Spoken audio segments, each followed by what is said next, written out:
Let me do the same thing. Just if you could give me your first and last name so I have it on videotape. Adeline Smith. And the spelling of Adeline? Adeline. Great. Now, let me start real quickly, and then, because I want to get to the Boeing part, because that sounds pretty fascinating. Do you remember where you were when you heard about Pearl Harbor? Well, yes. I was in Seattle, and his cousin come out. You know, I knew quite a few Indian people, you know, that went to Chemawa, Oregon. And Thelma Moore was the first one that came in the hallway. She says, "We're at war." And we never thought nothing of it. I thought, well, what is she talking about? Then I went out on the streets, and then the people were really all excited about it. She said, "We're at war now." And so that was the way I found out about it. Was that scary? I mean, or was Well, I think when I was young, I was interested in politics and things like that. I met several people, or several of them have told me, you know, because I was in Seattle, and of course the Army, Navy, and this and all that.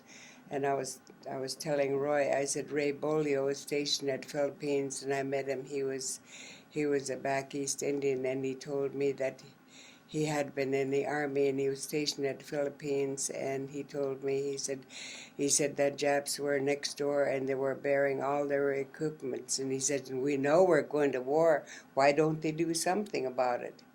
And he said during the night they're busy, night and day. So I knew that war was coming sooner or later. Now, and which it did. I don't mean to be rude, but how, and I normally wouldn't ask this, how old were you when Pearl Harbor was attacked? 22. 22. Oh. So once the war got going, what did you do then? Well, at the time, just before that, his cousin and I were real good friends. She was from Bellingham, Maxine Solomon at the time, and we were both single, and we were working for the Goodwills. Bear in mind, this was almost the end of the Depression, you know. Jobs were hard to find. We were fortunate, I thought we was fortunate enough to at least get a job at the Goodwill. So I was working at the Goodwill when the war broke out, and I went to the employment office and filled out application, you know, that I was interested in, you know, getting into defense plant. However, I think that everybody was suspicious of each other then, you know, for what is that, war, you're taking sides with something, you know. And so I would say they did recommend Indians right away because they were neutral. But anyway, I was working at Boeing's at the same time for 55 cents and a half cent an hour. See how much the wages were then. And I put in my application for the shipyard, and then they gave me training for ship fitters helper. So I took that as a night class, and they called me in, and they were saying, I guess I was in the paper. They said I was in the paper. I didn't know that. The first 7 women that had called in to the shipyard. In Bremerton or Seattle? In Seattle. At the Harbor Island, they had an associated shipyard there that opened up right away. So was that a big change, the fact that now women were? Well, we weren't welcome by most of the men that worked in the shipyard because they probably felt that we were taking their jobs away from them or whatever. But as the boys were getting called in, they had to take it. So how long, do you remember how long you worked at the shipyard then, a year or a couple of years? Well, I worked there. Then I don't know. I'm a traveler. I guess I went to San Francisco, and Maxine and I again we both went down there, and we worked in the submarine base. That was what I didn't like. I didn't like being enclosed underwater, and we were. I was a welder, and I just felt like I was getting squished.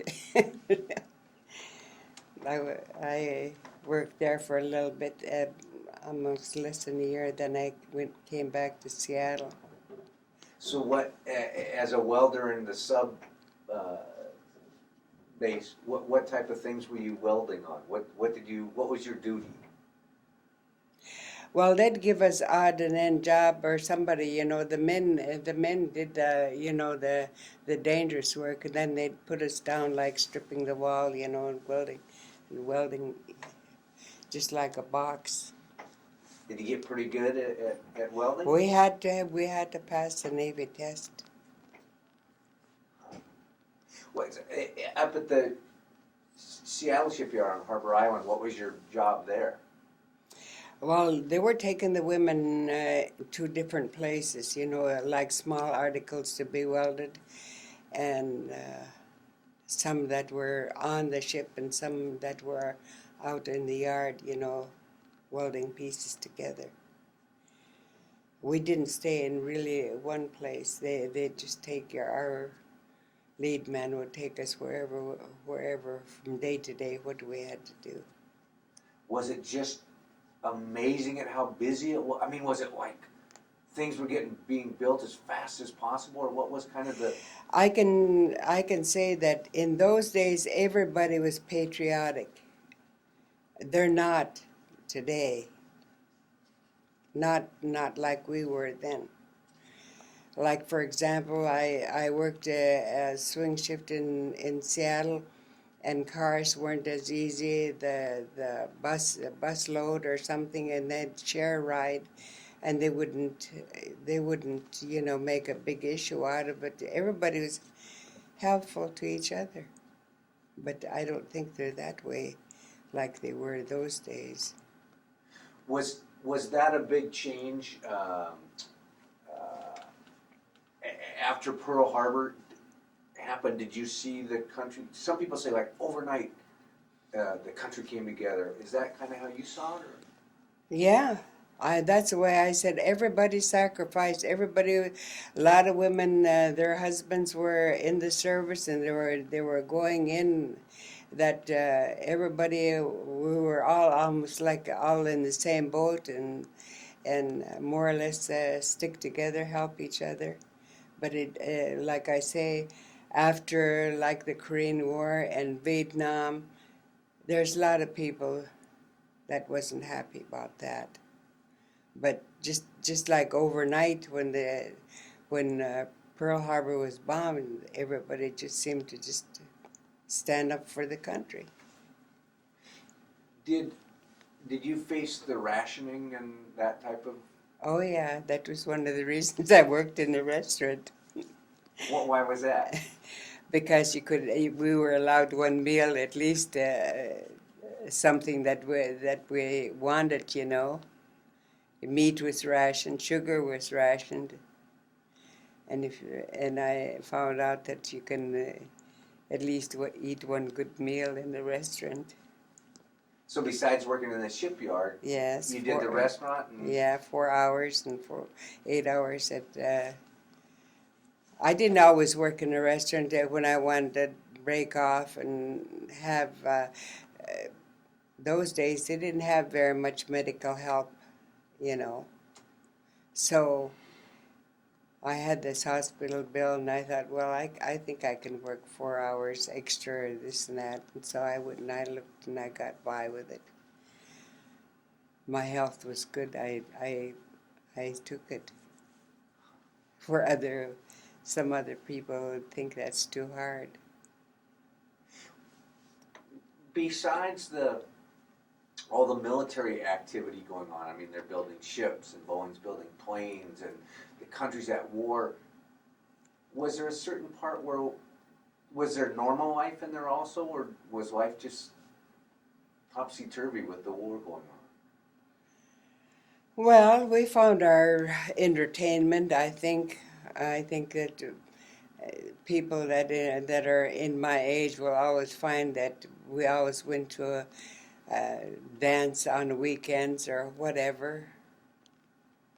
Was that, would it be a USO hall or No, just a big... just So even though there was the war going on, there still was dances Yes. and movies?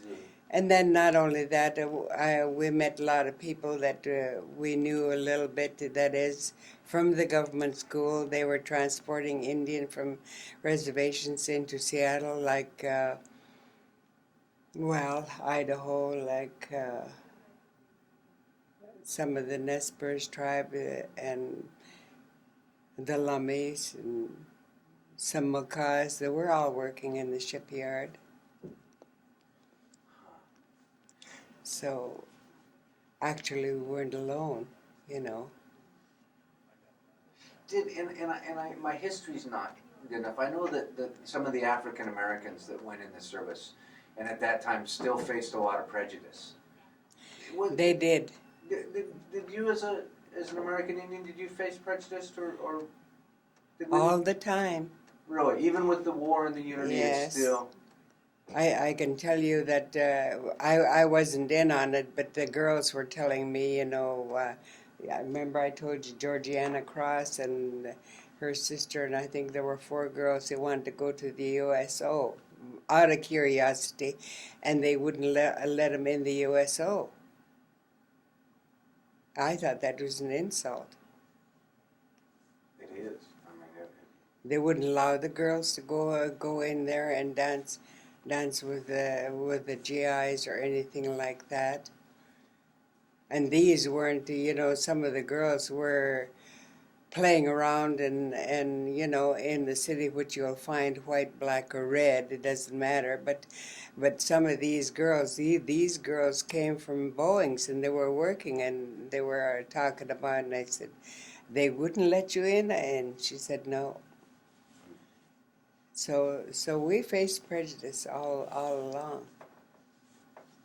Now, As a matter of fact, I was really surprised that I got in the shipyard and they accepted me to join the union. That's where, of all things, it was the people from Canada that was telling me, she said, she said, I know that girl.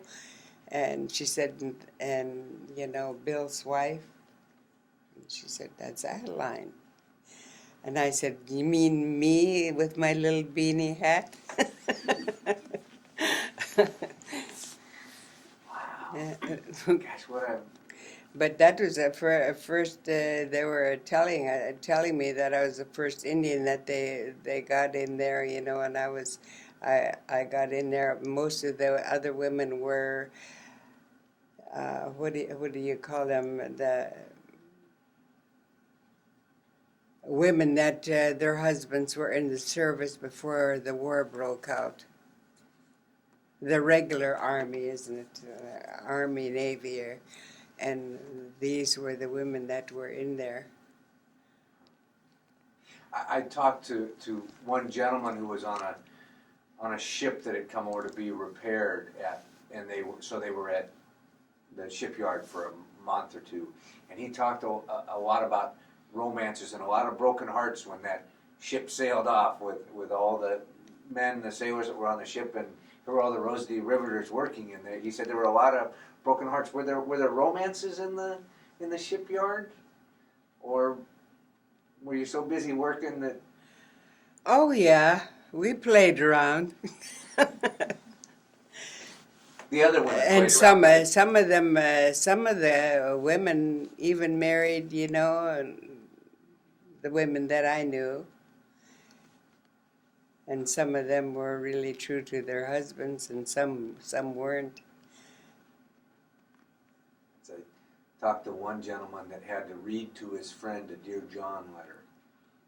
Dear honey, I'm off seeing somebody else, and that was real devastating over there. Service. What, when the war was over, so all of a sudden our society said, oh, okay, we need the women to come to work, we're gonna put them to work. When the war was over, did they say, thank you very much, or how was the attitude there? Well, I have my own personal opinion of it. I was telling him, I said, guess who was let out of defense plants first? I said, Indians. And you know where they ended up? I said, putting us in canneries, and, you know, that's seasonal work. That's not permanent work. That is in Seattle. So they placed you, they let you go, and then they... Yeah, kind of pushed you off to, you know. But I would say a lot of women, you know, were let home. And of course, a lot of us expected that. We didn't want the war to last that long anyway in the first place. But you had to think ahead. Do you remember where you were when you heard the war was over? That we dropped the bomb? Yeah, I was working at the Rafferty's restaurant. And they closed up. Everybody just went wild on the street. Was that in Seattle? Mm-hmm. And was it just like a big party all night long, or what was? I imagine so, but I ended up babysitting, which I wasn't happy about. The war's over, everybody's celebrating, and you're babysitting. And I'm babysitting. Huh. They don't like to hear that. You know who I was babysitting? Serena. Oh, really? I went home. I said, "Well, look, I'm going to go home, and then I'll come back downtown. Then we'll go eat in the restaurant, and we'll go to the dance and this and that." I got home. These kids were all by themselves, and I knew I couldn't leave them. Bernice and Serena. So, and Bernice, up to this day, it's my niece, you know, she says, I knew you was mad, but I didn't know. She said, what you was mad about? She said, you was mad at me. I said, no, I'm mad at your parents that left you. I said, and you aren't going to let her forget that. Do you think that there's a message for your great-great-grandchildren that you'll never meet, your great-great-great-great-grandchildren, kids and nieces, and is there a message that from World War II that you want them to know, to remember, to understand? Well, I always tell my grandchildren, I said, you know, when war come and we knew that was for our country, I said, people were united.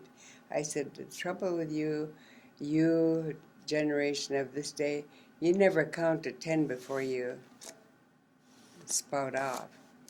I said, we had to count to 10. That was my grandma's talking to me, you know. Don't spit out what you think if you're angry. Count to 10 before you say it, because once you let those words out, you can't get it back. And that's what I try to tell my younger generation to. Even if they're angry, they don't have to be quick on the draw. Think it over before you say it. Did you have any brothers? I had 7 brothers at one time.